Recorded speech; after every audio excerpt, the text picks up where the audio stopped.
অর্থ অনর্থ একটা কথা আছে যে আগেকার দিনে, এখনও যেটা এটা একটা প্রবাদ বাক্য যে অর্থ অনর্থের মূল ইত্যাদি ইত্যাদি।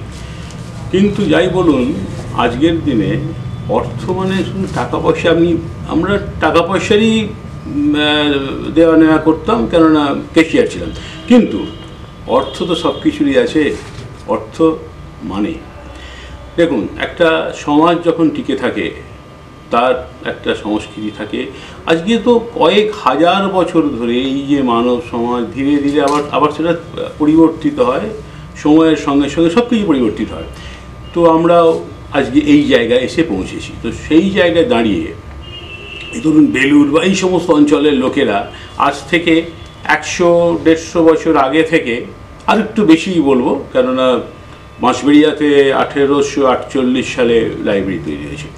তো ইংরেজরা যখন এখানে এলেন, তো ইংরেজি শিক্ষা তারা যখন প্রচার করতে চাইলেন, এবং তারা তাদের জন্যে করেছিলেন রাস্তাঘাট, সব তাদের জন্যে, স্বাভাবিক, তাদের সাম্রাজ্যকে টিকিয়ে রাখার জন্যে, তাদের সাম্রাজ্য অনুসারী কিছু লোকজন তৈরি করার জন্যে, কাজকর্মগুলো করবার জন্য তারা ইংরেজি শিক্ষা বা বিভিন্ন শিক্ষার তাদের শিক্ষিত লোকের দরকার হয়েছিল।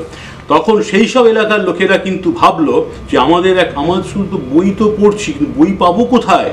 সেই জন্য তারা কিন্তু সাধারণ গ্রন্থাগার, গ্রন্থ থেকে এলো গ্রন্থাগার, এই গ্রন্থাগারগুলো কিন্তু দেশীয় লোকেরা তৈরি করেছিল নিজেদের প্রয়োজনে। এবং পরবর্তীকালে দেখা যাচ্ছে সেটা মানে সামাজিক প্রয়োজন শুধু নয়, মানে সমাজ গঠনে এবং পরবর্তীকালে সেটা দেশ গঠনে বিরাট ভূমিকা নিয়েছে। এই সাধারণ গ্রন্থাগারগুলির মধ্যে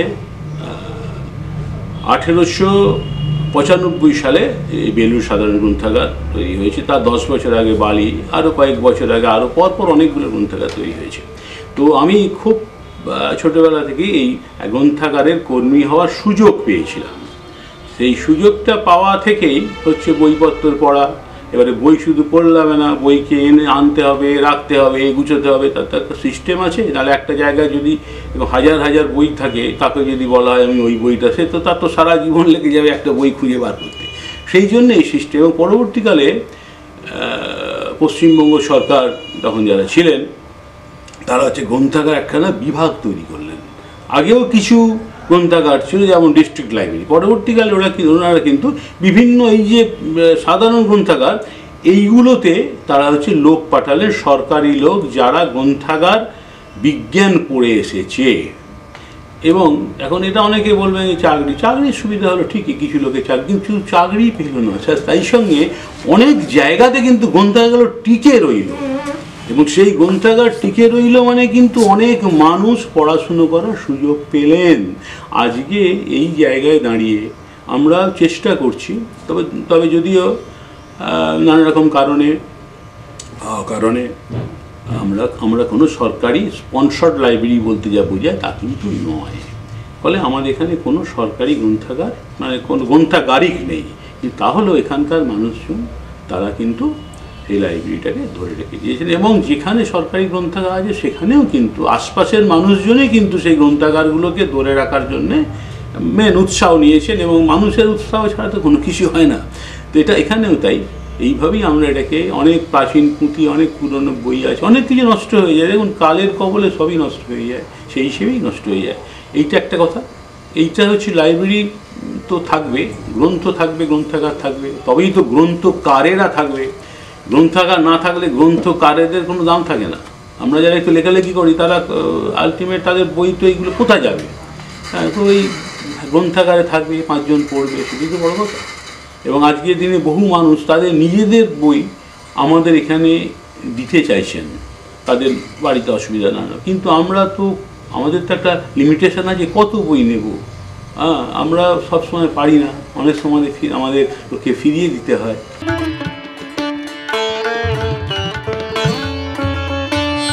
আমরা যখন ছোট ছিলাম, এখন তো সব ছোটরা হাতে একটা মুঠো ফোন, শুধু ফোন তো না, সেটা সারা দুনিয়ার পুরো খবর তার কাছে পাওয়া যায়। তখন তো তা ছিল না।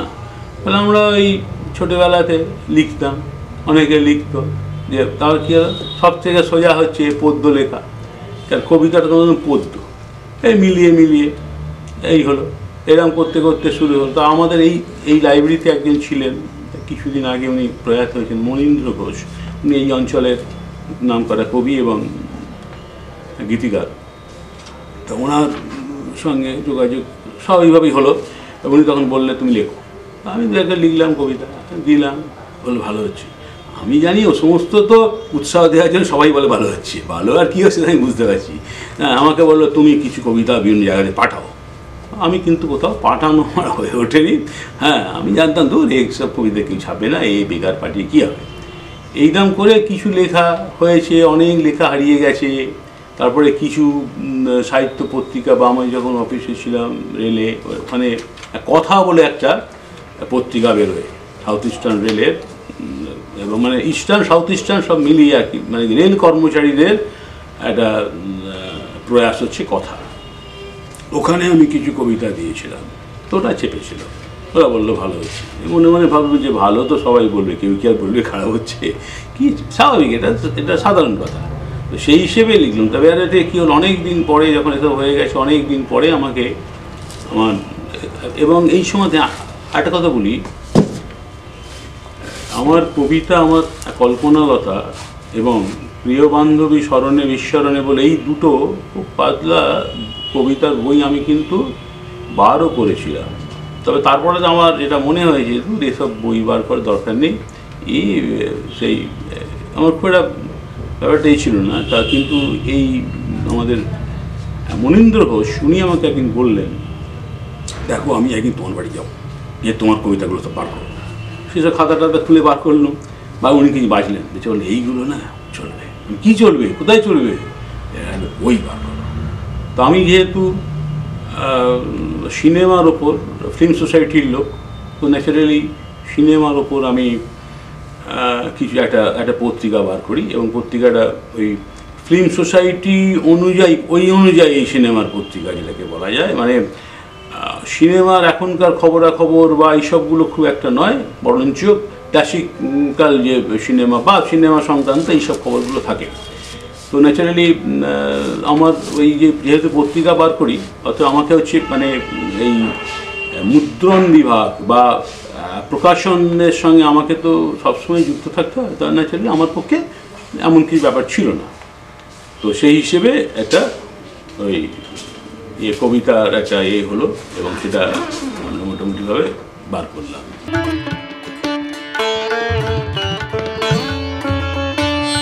কবি বা লেখক বা সাহিত্যিক যারা আছে, তাদের ওপর সমসাময়িক ঘটনা, প্রতিটা মানুষের উপরই সমসাময়িক ঘটনা একটা এফেক্ট করে, ফেলেই।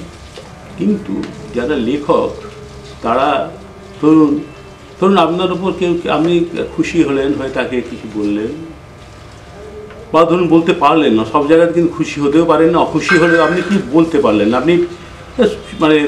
কিন্তু যারা এই লেখক বা লেখক, আমার মনে হয় যারা লেখক হয়েছেন আর কি, তারা ওই বিষয়টাকে নিয়ে গল্প বলুন, কবিতা বলুন, উপন্যাস বা প্রবন্ধ, এই আকারে তারা প্রকাশ করতে চান।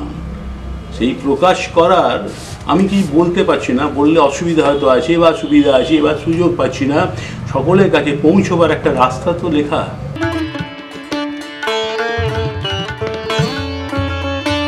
আমি কবিতাগুলো সাজিয়েছি, জানেন তো। যেমন ধরুন, কবিদের একটা প্রিয় বিষয় থাকে যে সমকালীন অবস্থা, সমকালীন ব্যাপার, কিছু থাকে অ্যাবস্ট্রাক্ট, হঠাৎ করে কিছু থাকে তার নিজস্ব চিন্তাভাবনা, সেখানে কবি কিছু একটা নিয়ে ভেবেছেন। আবার এটা একটা প্রেম, হিংসা, ধরুন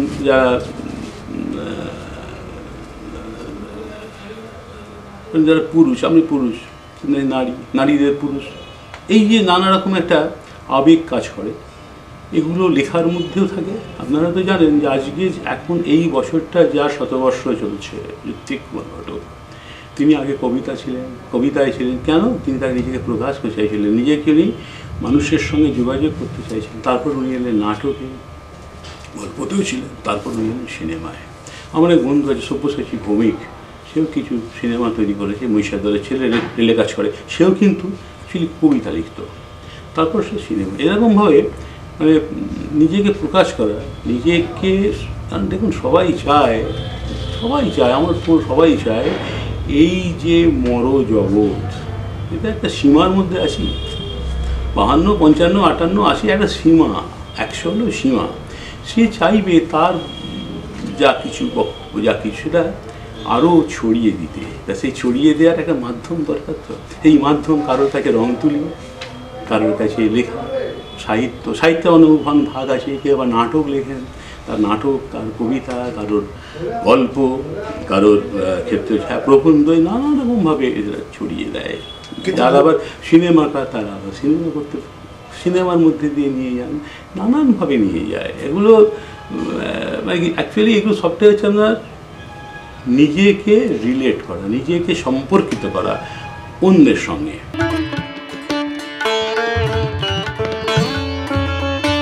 দায়বদ্ধতা কতটা পালন হলো না হলো, এগুলো তো এক একজনের কাছে এক এক রকম, তাই নাকি?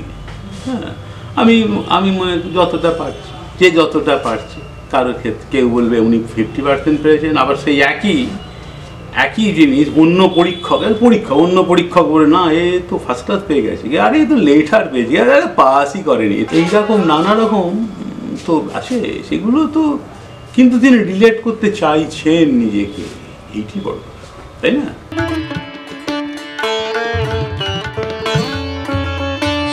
দেখুন, আমার এই বইটাই দেখবেন 76 সালে যখন আমি বিদ্যামন্দিরে পড়তাম, তখন একটা কবিতা আছে উচ্ছৃঙ্খলতা। আবার তারপরে 82 সালের কবিতা আছে। পড়লেই বোঝা যাবে যে সময়ের সঙ্গে সঙ্গে অনেক কিছুই না পাল্টে যায়। স্বাভাবিক, তা তো নিয়মটা পাল্টাবেই। মানে যদি তিনি বাস্তবকে দেখেন, পাল্টাবে। এখন অত সেইখানে সেই জায়গায় দাঁড়িয়ে কিছুটা পাল্টেছে, নিশ্চয়ই পাল্টেছে। এবার তারপর ধরুন দেশ, এবং যে দেশ যত বেশি ঝঞ্ঝাক্ষুব্ধ থাকে, যে দেশে, যে সমাজে, সেখানে তার যারা কবি, তাদের লেখক, তাদের একরকম চিন্তাভাবনা। ঝঞ্ঝাক্ষুব্ধ সমাজ, ধরুন আমরা যুদ্ধ বিধ্বস্ত যে জায়গাগুলো আছে, তার সেখানকার লোকেরা এরকম ভাবে। ধরুন আমাদের কালে আমরা যেটা তেমন বিপর্যয় এখনো দেখিনি, যে 2-4টে জিনিস দেখেছিলাম আমরা, সেগুলো এসেছে কবিতার মধ্যে।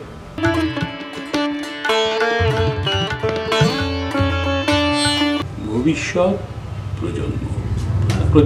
প্রজন্ম চলে আসে। দেখুন, ভবিষ্যৎ প্রজন্ম, এখন এই একটা প্রশ্ন উঠছে, আমি যা বুঝেছি, লিখেছি, ভবিষ্যৎ প্রজন্মের একটা দায় থাকে আগের প্রজন্ম থেকে নেওয়া, তারও আগের প্রজন্ম থেকে নেওয়া। শুধু তো দায়টা তো বর্তমান প্রজন্মেরই নয়, তারা যেমন অতীতের থেকে কিছু নিয়েছে, ভবিষ্যতের জন্য কিছু রেখে যাচ্ছে, ভবিষ্যতের দায় হচ্ছে সেগুলো গ্রহণ করা। সেইভাবে যদি বলেন, তাহলে আমার কবিতাগুলোর মধ্যে হয়তো কিছু নিশ্চয়ই আছে যেগুলো ভবিষ্যৎ প্রজন্মকে উৎসাহিত করবে। অন্তত নেগেটিভ কিছু আমি এই প্রজন্ম নিয়ে কিন্তু বলিনি।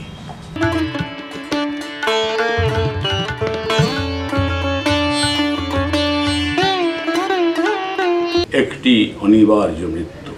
দাঁড়িয়ে আছে এক একটি মহিরুহ, কয়েকটা শাড়িতে যেন যুদ্ধবুহ, নীরব নিস্পন্দ ভাব যেন ভর করে সভা মন্দির মাঝে। পিলসুজের ওপরে একা, একেবারে একা শুধু নড়ে প্রদীপের শিখা, হয়তোবা অগোচরে। সে এখন জানি শুধুই উপলক্ষ এক ঘটনাবহুল অস্তায়মান জীবনের। তাই বটের ঝুড়ি নামিয়ে এতগুলো অস্তিত্বের মধ্যে সেতু বাঁধছে মিলনের। যদিও সবার কল্পনায় হয়তো ছিল একটি অনিবার্য মৃত্যুর প্রবেশ, তবুও সবার ভাবনায় একটা বিষাদ তীক্ষ্ণ শূন্যতার আবেশ। রঙের মায়া। ক্যানভাসটাকে রাখিস কেন সাদা? শিল্পী তুই, রং নিয়ে তোর খেলা। লাল নীল ধূসর তামাটে, যা হয় কিছু হোক না ঘোলাটে, হোক সে বাদুর, বিড়াল, বাঘ। নয়তো সদ্য করোনায় কাজ হারানো পেটের দায়ে খাচ্ছে ঘূর্ণিপাক। তবে রংটা দিবি বুঝে শুনে, ভুলেও কেশর আঁকিস না কো মহাদেবের ষাঁড়ে, বা বাঘের জোড়া দিলি ভেড়ার গায়ে। পারবি সামাল দিতে কালবৈশাখীর ঝড়ে, বিধির বিধান উঠবে নড়ে চড়ে। সোজা কথায় বল বাপু খুলে, কোন রংটা মনে মনে রেখেছিস তুই গুলে? অত ভাবিস কেন হাবি যাবি, ক্যানভাসে তুই আঁকবি কিসের ছবি? ভাবতে ভাবতে হলি যে তুই সারা, চারপাশেতে তাকিয়ে দেখ রে কারা। চোখে তাদের অনেক কালের তৃষা, তোর ছবিতে পাবে পথের দিশা। চুপি চুপি বলি, তোর তো কথা নয়, রঙের হিসাব মনের মধ্যে রয়। ভাবনাগুলো তুলির ডগায়, ঢেউয়ের পরে ঢেউ, নানা রঙের রঙিন নেশায় মাতিয়ে দিল কেউ। চাঁদ নামছে, চাঁদ নামছে, শুধু নামছে, আমার হাত পা ঘামছে।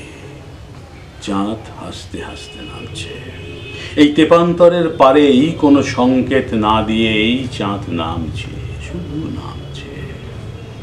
কে যেন বলছে অনেক হাঁটা হয়েছে, অনেক গা ঘামানো হয়েছে, এখন থামো। অনেক বেশি চালানো হয়েছে, গোল থালার মতো চাঁদ নামছে, বড় তাড়াতাড়ি নামছে। আরে এই যে ধরতে আসে, বলে খুব করেছে অভিনয়, আর পালাতে হবে না, তোমার এখনই কি হয়েছে? চাঁদ ক্রমশই বড় হতে হতে বলছে থামো, থামো এইবার। আমিও অস্ফুটে বলে ফেলেছি, নামো, নামো একবার। নদীর সঙ্গে কথা, যেতে যেতে এক নদীর সঙ্গে দেখা।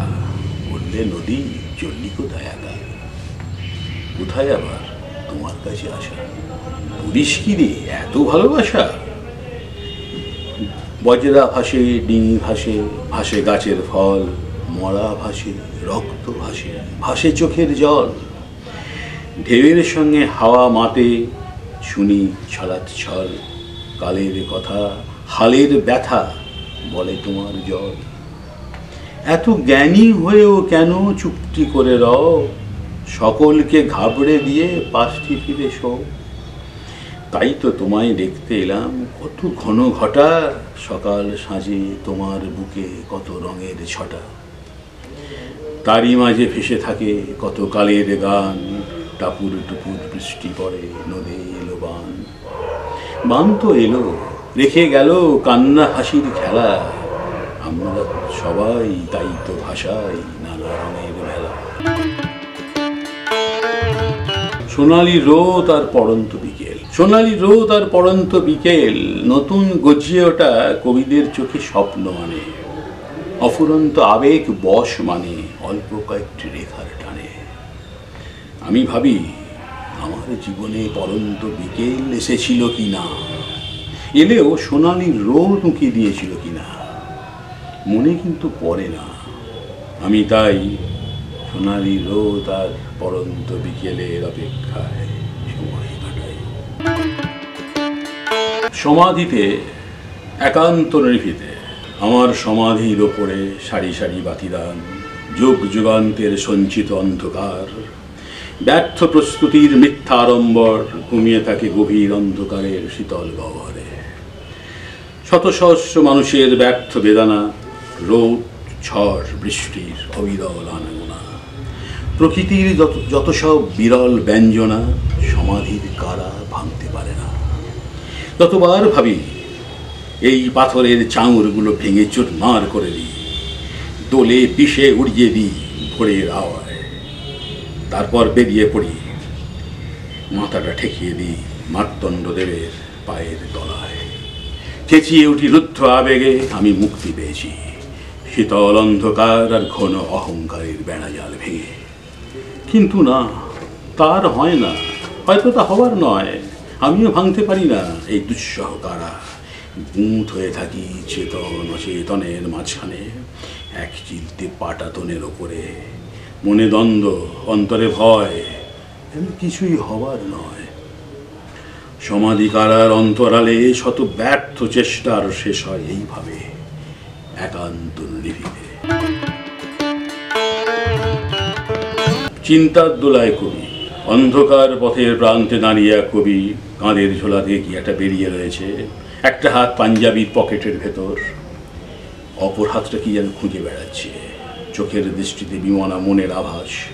আমাকে দেখে ইশারায় কাছে ডেকে বলে উঠলেন, উছলে পড়া জ্যোৎস্নায় শুকনো নদীর ধারে কোনো কবিকে দেখেছ? নিকষ অন্ধকারে মাটির দাওয়ার ধারে কোনো কবিকে দেখেছ? শরতের সকালে বনপথে বা পড়ন্ত শীতে আলপথে উদ্বেলিত আবেগ নিয়ে বিজন প্রান্তরে কোনো কবির ইতস্তত পদচারণা দেখেছ? বিহ্বলিত অনুভূতি নিয়ে নির্জন পাহাড়ি ঝর্ণার দিকে তাকিয়ে থাকা দেখেছ? সাংস্কৃতিক অনুষ্ঠানে কোনো কবিকে গান গাইতে শুনেছ? বাণিজ্যিক বিজ্ঞাপনের আসরে কোনো কবিকে পণ্যের হয়ে ওকালতি করতে শুনেছ? বন্ধা প্রকাশকের কাছে প্রত্যাখ্যাত হয়ে যাওয়া কবির বেদনা কখনো বুঝেছ? পথভ্রষ্টতার জন্য কবির অক্ষমতায় যে দায়ী কখনো ভেবেছ? উদ্দাম তরঙ্গের দোলায় তীরে দাঁড়িয়ে থাকা কবির ছবি, কি ছবি ভাসে কখনো অনুভব করেছ? উঁচুতলার বড় বাচ্চাদিত পাহাড়ি চূড়া কবির মনে কি অপার্থিব অনুভূতি আনে, সে স্বাদ পেয়েছ? প্রচণ্ড ব্যর্থতায় যখন কবি সত্তার জিঘাংসার শিকার, সর্বসত্তা দিয়ে চাপতে পারে না নির্মমতা, নির্মম আত্মধিক্কার, ভগবান আর শয়তানের নাগালের বাইরে সেই ভয়ঙ্কর অথচ মুমূর্ষু জীবটার জন্য কখনো কি আফসোস করেছ? কখনো কি প্রার্থনা করেছ হাঁটু গেড়ে বসে তোমাদের দয়াময় দেবতার কাছে? আমাকে চুপচাপ দেখে কবির মন্তব্য যেন বহু দূর থেকে ভেসে এলো। এইসবের জন্যেই আমি এই অন্ধকার পথের প্রান্তে দাঁড়িয়ে হাতড়াচ্ছি। আলোকের পথ আর দূরে নেই আশা করছি। অনুষ্ঠান শেষের কবিতা, কবিতা পাঠের আসর বসেছে কলকাতার এক ময়দানে।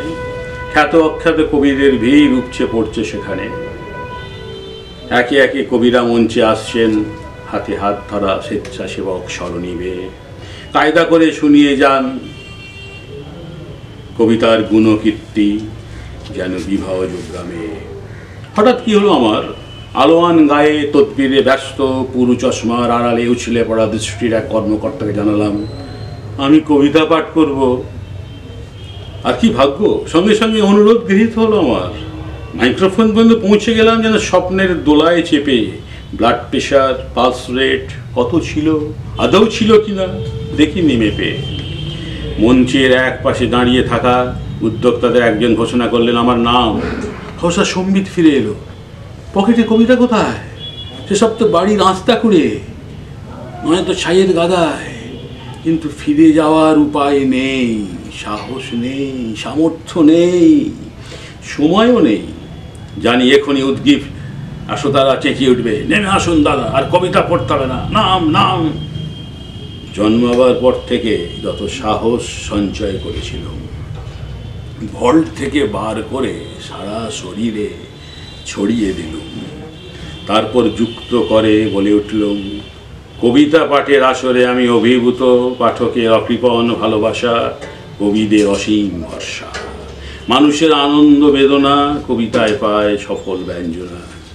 কবিরাই স্বর্গ শয্যা রচে যায় তুলিমলিন ধরণী স্নেহাঞ্চলে। কবিরাই এত রাগ দেশ অহংকার পাঠিয়ে দেয় অনন্ত অবগুণ্ঠনের অন্তরালে। পৃথিবীর বিচার ছাড়ায় কবিরা কখনো বাদী, কখনো বিবাদী, কখনো জিতে যায়, কখনো বা হেরে যায়, তবু তারা হাল ছাড়ে না, ইত্যাদি ইত্যাদি। আরও কত কি বলেছিলাম সব মনে নেই, শুধু মনে আছে শেষকালে প্রচণ্ড হাততালিতে ময়দানের বাতাস যখন দ্রুতলয়ে আন্দোলিত হচ্ছিল, আমি জনতার মাঝখানে নেমে এসেছিলাম। কাছাকাছি যারা দাঁড়িয়েছিল তাদেরকে বলতে শুনেছিলাম সাবাস সাবাস নতুন কবি। কবিতা তো নয়, যেন পটের ছবি। মাইকোলার সহকারীটি কানের কাছে বলে গেল, অনুষ্ঠানের সমাপ্তি বেলায় বক্তব্যটা চমৎকার।